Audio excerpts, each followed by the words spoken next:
Assalamualaikum warahmatullahi wabarakatuh. Selamat datang para mahasiswa di kuliah Mekanika Kekuatan Material bersama saya Berli Kamil. Pada kesempatan ini saya akan membahas bagaimana menentukan reaksi berbagai jenis tumpuan pada sebuah balok. Menentukan reaksi tumpuan pada sebuah balok adalah tahapan yang sangat penting untuk melangkah ke analisis balok selanjutnya, misalnya untuk menggambar SFD dan BMD. Pada kesempatan ini akan dibahas sebuah jenis balok, yaitu balok ditumpu sederhana. Baik, mari kita mulai dengan sebuah contoh bagaimana menentukan reaksi pada sebuah balok yang ditumpu sederhana. Kita gambar sebuah balok yang ditumpu dengan dua buah tumpuan. Di sisi sebelah kiri adalah tumpuan engsel dan di sebelah kanan adalah tumpuan roll. Kemudian beban yang terjadi pada balok ini itu merupakan pembebanan kombinasi. Jadi ada satu buah gaya terpusat, kita beri nama P, dan satu buah gaya terdistribusi, di mana intensitasnya itu kita nyatakan dengan simbol W. Kemudian dimensi dari balok juga diketahui.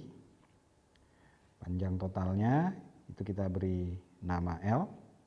Kemudian lokasi di mana P ini bekerja itu bisa kita nyatakan dia terletak di tengah, maka kita nyatakan ini adalah L/2 dan di situ adalah L/2. Nah, tugas kita selanjutnya di sini adalah bagaimana menentukan berapa besar reaksi di titik A dan di titik P. Kita tahu karena titik A itu adalah tumpuan engsel, maka dia nanti akan menghasilkan dua buah jenis reaksi tumpuan, sedangkan di titik B itu hanya akan menghasilkan satu buah jenis reaksi tumpuan. Kita gambar terlebih dahulu diagram benda bebasnya.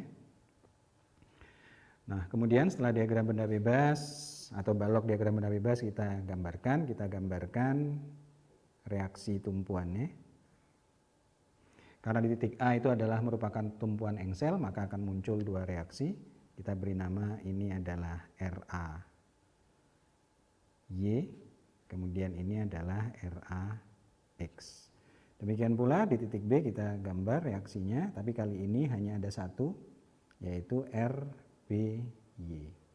Dan jangan lupa kita gambarkan juga semua gaya eksternal yang terjadi, yaitu ada gaya P di situ dan ada gaya terdistribusi. Langsung kita tukar gaya terdistribusi itu menjadi sebuah gaya terpusat yang kita tahu besarnya itu adalah WL/2 yang merupakan luas dari gaya terdistribusi yang berbentuk persegi panjang. Baik, sekarang kita definisikan dulu jarak-jaraknya. Tentu saja yang ada di sisi sebelah kiri ini adalah L/2. Dan di sebelah kanan karena L/2 dibagi menjadi 2, maka di sini adalah L/4 dan itu juga L/4. Nah, diagram benda bebas kita sudah lengkap. Nah, jika diagram benda bebas sudah lengkap, maka langkah selanjutnya adalah kita menentukan besar RAX, RAY dan RBY dengan menerapkan konsep kesetimbangan. Kita mulai dengan konsep kesetimbangan yang pertama, yaitu sigma Fx sama dengan 0, kita nyatakan semua gaya yang arahnya ke kanan itu berharga positif. Kita lihat ulang ke diagram benda bebas kita bahwa hanya ada satu gaya yang arahnya ke kanan, yaitu RAX. Karena hanya ada satu dan tidak ada pasangannya, maka dapat kita simpulkan dengan cepat bahwa RAX itu besarnya adalah 0. Jadi tidak ada gaya reaksi dalam arah sumbu X. Kemudian langkah selanjutnya kita gunakan persamaan momen, persamaan kesetimbangan yang kedua, yaitu sigma momen di titik A itu sama dengan 0. Kemudian kita buat konvensi tanda bahwa yang berlawanan putaran jarum jam itu akan berharga positif.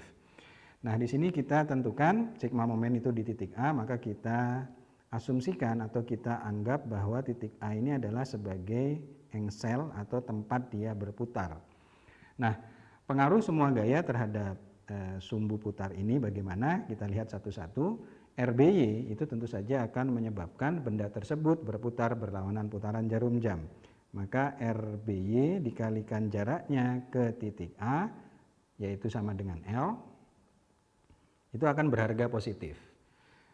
Demikian untuk P, karena dia cenderung akan membuat benda tersebut berputar searah putaran jarum jam, maka P itu akan bertanda negatif dikalikan jaraknya ke titik A, yaitu L/2.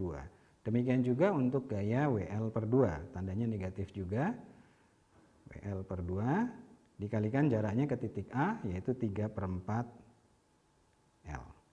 Kemudian kita sama dengan 0, maka di sini kita bisa eliminasi yang L, maka hasilnya didapat RBY itu sama dengan P/2 ditambah 3/8 WL. Nah, ini adalah besar reaksi di titik B dalam arah sumbu Y. Bagaimana dengan harga RAY? Nah, untuk harga RAY kita gunakan persamaan kesetimbangan yang ketiga, yaitu sigma FY sama dengan 0. Dan di sini kita ambil tanda yang arahnya ke atas itu positif. Nah, di sini kita lihat semua gaya di diagram benda bebas yang arahnya ke atas kita perlakukan mempunyai harga positif. Mereka adalah RA, RAY, RBY. Kemudian yang negatif adalah minus P dan tentu saja juga minus WL/2 sama dengan 0. Nah, dari sini kita cari berapa harga RA-nya. Maka RAY dengan memindahkan ruas dari sebelah kiri ke sebelah kanan, maka RAY kita akan dapatkan besarnya adalah minus P/2 dikurangi 3/8 WL ditambah P ditambah WL/2. Maka kalau kita sederhanakan hasilnya adalah P/2 ditambah WL/2. Nah, ini adalah besar reaksi, gaya reaksi yang terjadi pada titik A dalam arah sumbu Y. Demikian para mahasiswa sekalian, langkah yang harus dilakukan untuk menghitung reaksi tumbuhan pada berbagai tipe balok. Kompetensi dalam menghitung reaksi tumbuhan adalah salah satu kompetensi yang fundamental untuk menggambar SFD dan BMD. Terima kasih telah menyimak, sampai bertemu kembali pada video learning selanjutnya. Assalamualaikum warahmatullahi wabarakatuh.